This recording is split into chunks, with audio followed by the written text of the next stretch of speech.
بسم اللہ الرحمن الرحیم۔ آج ہم نوروز کے بارے میں بات کریں گے، چونکہ ان قریب ہم نوروز سیلیبریٹ کرنے والے ہیں، تو میں چاہتا تھا کہ ہم کوئی بھی ایسا کام نہ کریں جس کو ہم سمجھتے نہ ہو۔ نوروز کیا چیز ہے اور ہمارے طریقے کے اندر اس کا کیوں اتنی اس کو اہمیت دی جاتی ہے؟ آپ دیکھیں، صرف 3 سیلیبریشن ہیں: امام کا جنم دن، امام کا امامت ڈے اور نوروز۔ ہم صرف حاضر اور موجود جامع کا ہی جنم دن مناتے ہیں، پچھلے امام کا بھی نہیں، نہ ہی امام کے بچوں کا۔ اور جیسا ہی جامع تبدیل ہوتا ہے تو ہم نئے امام کا جنم دن مناتے ہیں۔ امامت ڈے بھی آپ دیکھیں، صرف کرنٹ جامع کا امامت ڈے، پچھلے جامع کا بھی نہیں۔ اور جیسا ہی یہ جامع تبدیل ہوتا ہے ہم نئے امام کا امامت ڈے بناتے ہیں، اور اس دونوں کا تعلق امام سے ہے۔ لیکن نوروز ایک ایسا سیلیبریشن ہے کہ جس کو میرے خیال میں جماعت نہیں سمجھ رہی ہے۔ کرتے تو ہیں ہم، سیلیبریٹ تو کرتے ہیں ہم، لیکن سمجھے بغیر۔ ایک جگہ پر ہمارے یہ ویب سائٹس جو ہیں ہمارے طریقے کے اسماعیلیوں کے،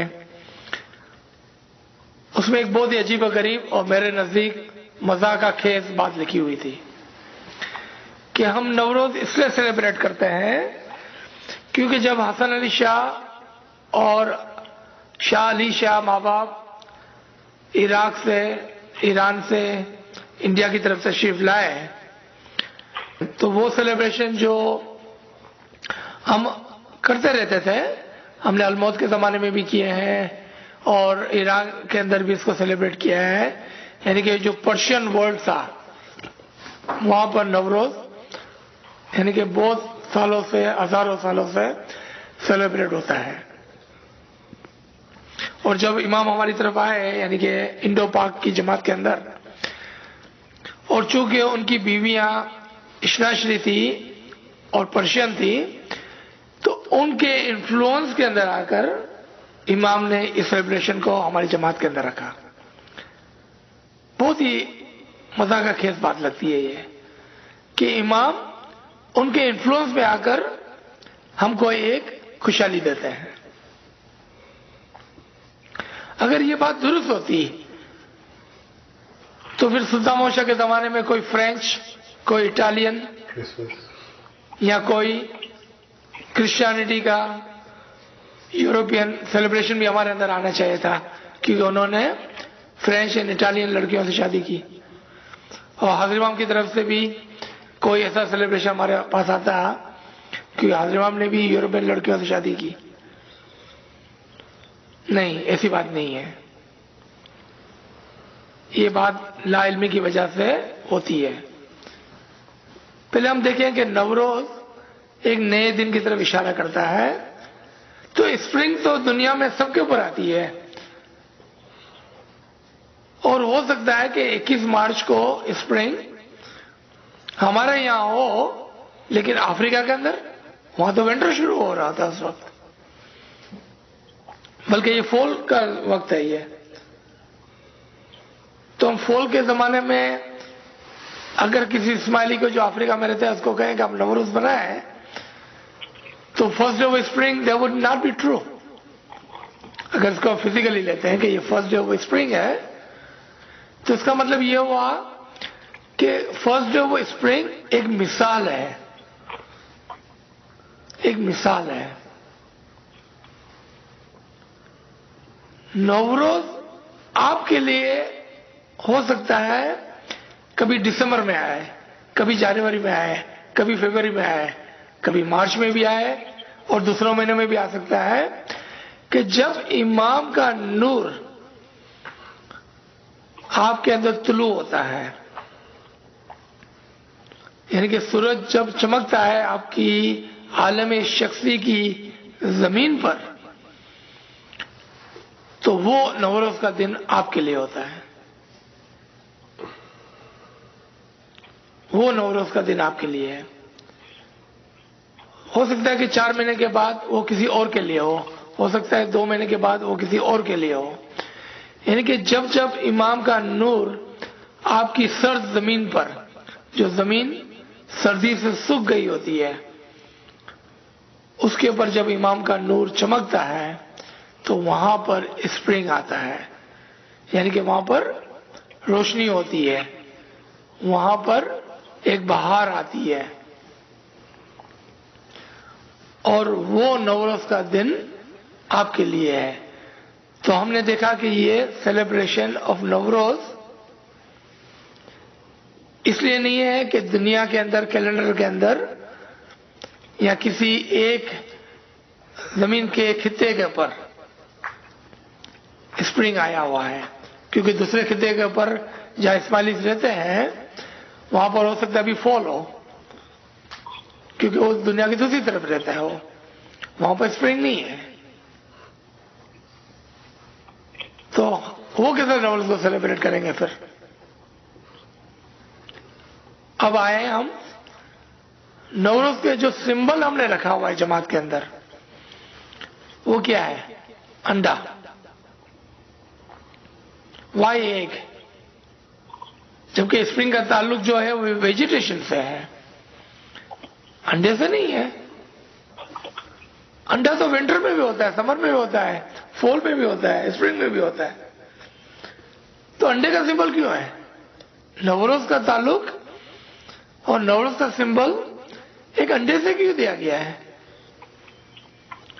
جبکہ اسپرنگ کا تعلق تو ویجیٹیشن سے ہے، زمین سے ہے. زمین پر بہار آتی ہے، زمین سے ویجیٹیشن اگتا ہے. مرغی کے لیے ضروری نہیں ہے کہ اسپرنگ آئے کہ وہ انڈا دے. تو آپ نے دیکھا کہ کتنی گہری معنی اس کے اندر چھپائی گئی ہے. لیکن جب ہم ایک طوطے کی طرح یا ایک بندر کی طرح کسی چیز کو اس لیے کرتے ہیں کیونکہ ہمارے ماں باپ نے کیا تھا یا باقی سب لوگ کر رہے ہیں تو ہم بھی اس کے پیچھے پیچھے کر رہے ہیں، نہیں.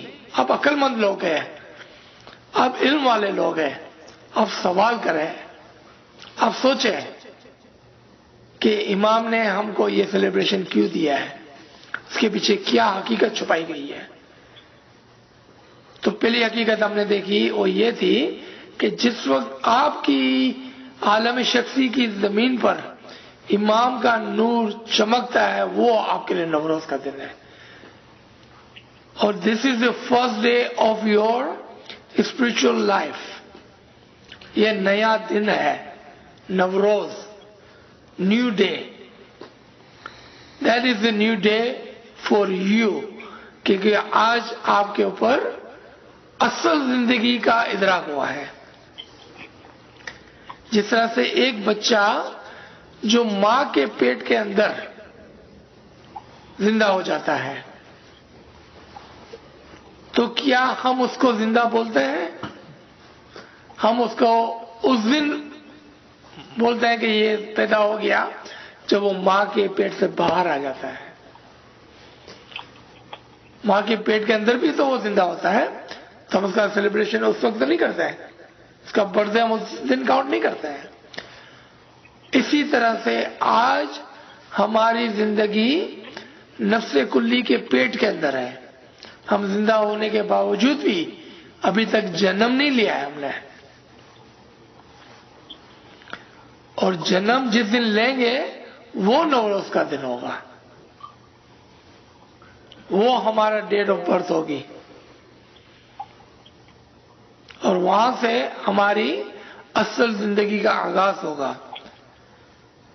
That will be the first day of our life, of our spiritual life.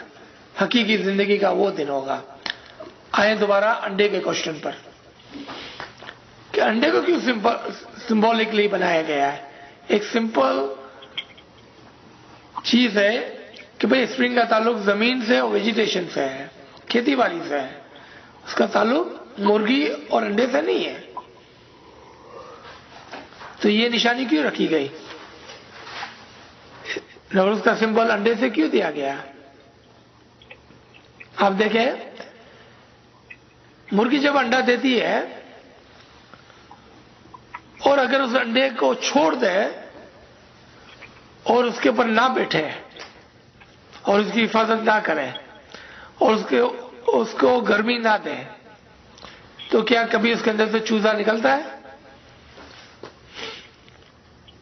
کیا چیک اس کے اندر سے پیدا ہوتا ہے؟ نہیں ہوتا ہے۔ اگر اس دنیا کے اندر ہماری مثال انڈے کی ہے، جس طرح سے ماں کے پیٹ میں ایک بچے کی مثال ہے، اگر ماں اس بچے کا خیال نہ کرے پیٹ کے اندر تو وہ بچہ کس طرح سے دنیا میں جنم لے گا؟ اسی طرح سے ہماری مثال دنیا میں ایک انڈے کی ہے، اور اگر عارف کامل دنیا میں موجود نہ ہو، یعنی کہ ہماری وہ روحانی ماں دنیا میں موجود نہ ہو،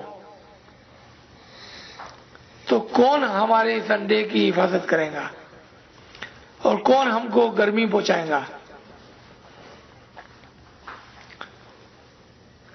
کہ جس کی وجہ سے ہم اس دنیا میں پیدا ہو جائیں؟ تو انڈا اس لیے رکھا گیا ہے، انڈا ایک سمبل ہے جو ہم کو بتاتا ہے کہ دنیا میں ایک ماں کی ضرورت ہے، اور اگر آپ اس ماں کو نہیں ڈھونڈتے ہو، یعنی کہ عارف کامل کو نہیں ڈھونڈتے ہو، تو وہ اس دنیا میں آپ کے انڈے کے اوپر نہیں بیٹھیں گی، اس کی حفاظت نہیں کریں گی، اور آپ کبھی بھی حقیقی معنوں میں پیدا نہیں ہوگے۔ اب یہاں پر دیکھیں کہ ماں کا جو ورڈ یوز ہوتا ہے وہ پیر کے لیے یوز ہوتا ہے، باپ کا ورڈ جو ہے وہ امام کے لیے یوز ہوتا ہے۔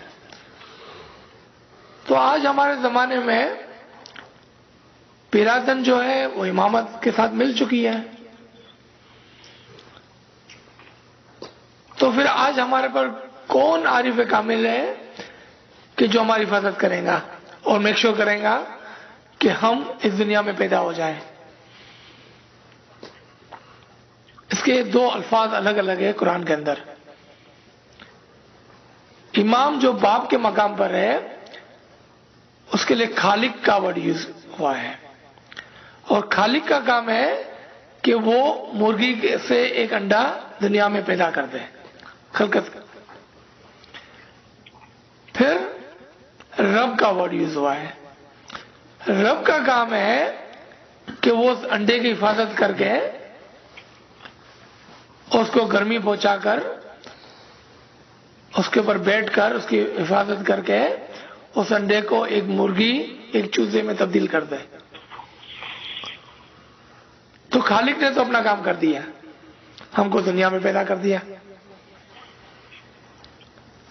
اب وہ ماں کہاں ہے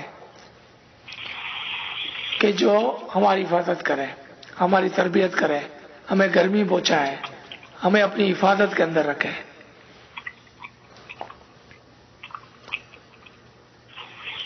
تو یہ پیر کا وہ مقام ہے، امام کا وہ مقام ہے کہ جس کو ہم کو سمجھنا ہے، جس کو ہم کو حاصل کرنا ہے، تاکہ وہ ہمارے اس انڈے کو مکمل کر سکے اور ہم حقیقی معنوں میں اس انڈے سے باہر آ جائیں، یعنی کہ نفس کلی کے پیٹ کے اندر آج ہم ہیں تو دنیا میں حقیقی معنوں میں جنم لے لیں۔ ہم ایک انڈے کے اندر ہیں، اگر یہ ہمارا شیل ٹوٹ گیا تو ہم کبھی بھی چیک یا چوزا نہیں بن سکتے ہیں، ہم یعنی کہ اس دنیا میں پیدا نہیں ہو سکتے ہیں۔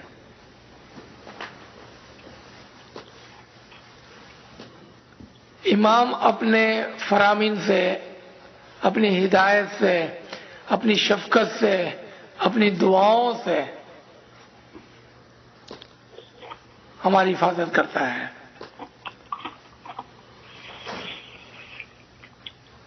اور ہمیں اس دنیا میں پیدا ہونے کے لیے ذرائع فراہم کرتا ہے.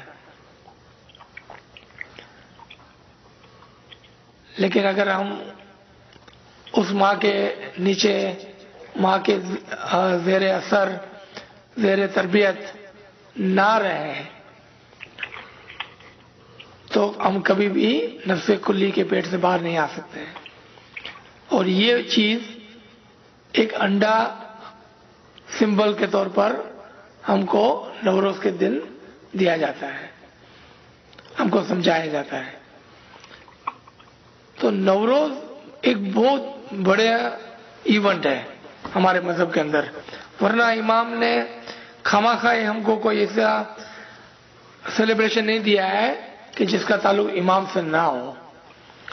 اور امام سے تعلق ہونے کی وجہ سے ہم اس نوروز کو سیلیبریٹ کرتے ہیں، اور ہم یہ کہتے ہیں کہ یا مولا تو ہماری تربیت کر دے تاکہ ہم اس انڈے سے، یعنی کہ نفس کلی کے پیٹ سے باہر نکل کر ہم زندہ ہو سکیں. ہم اس کو ان کچھ اشعاروں کے ساتھ ختم کرتے ہیں تاکہ آپ دیکھیں کہ حقیقی معنی میں نوروز کیا ہے. فرماتے ہیں کہ خیال و فکر روشن ہو، نظر ایک باغ و گلشن ہو. اگر آپ کے خیال اور فکر روشن ہو جائے امام کے نور کی طلوع کی وجہ سے، اور اگر آپ کو نظر آتا ہو باغ و گل اپنے عالم شخصی میں، طلب گل دامن ہو، یہی ہے مزہ نوروز.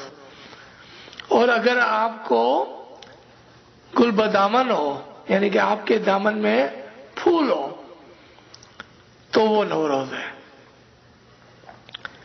نوید جان فضا آئی، امامت کی دعا آئی.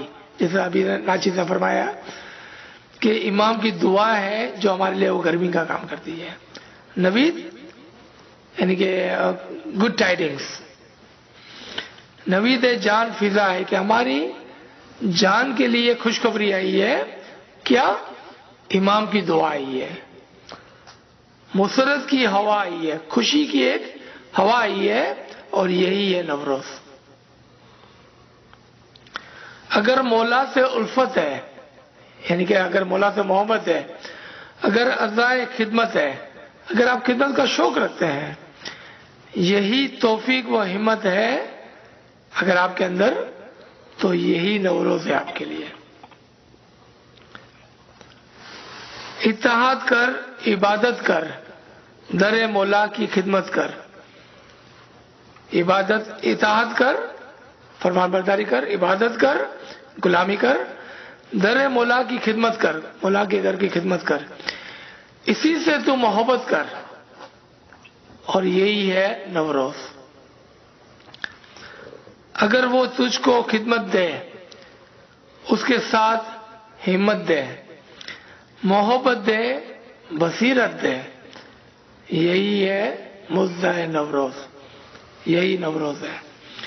اسی خدمت میں حکمت ہے، اسی میں تیری عزت ہے. یہی ایک زندہ دولت ہے، یہی ہے مزہ نوروز. آخری شعر. پیام آسمان آیا، آسمان سے ایک پیغام آیا ہے. ملک دو جہان آیا، آسمان سے ایک پیغام آیا ہے. کیا؟ کہ دونوں جہانوں کا بادشاہ آیا ہے. ملک دو جہان آیا، قیامت کا زمانہ آیا، یہی ہے نوروز. محبان شکر مولانا، کہ مولا کا بہت بہت شکر ہے، یہی ہے نوروز. تو نوروز کی اہمیت بہت زیادہ ہے. آپ اس کو سوچیں اور اس کو صرف ایک طوطے یا بندر کی طرح نہ فالو کریں، بلکہ اس کے حقیقی معنوں کو سمجھ کر اس کو فالو کریں تاکہ مولا ہم سے خوش ہو جائے اور ہم پر بھی نوروز کو نازل فرمائے. آمین یا رب العالمین. یا علی مدد، یا علی مدد.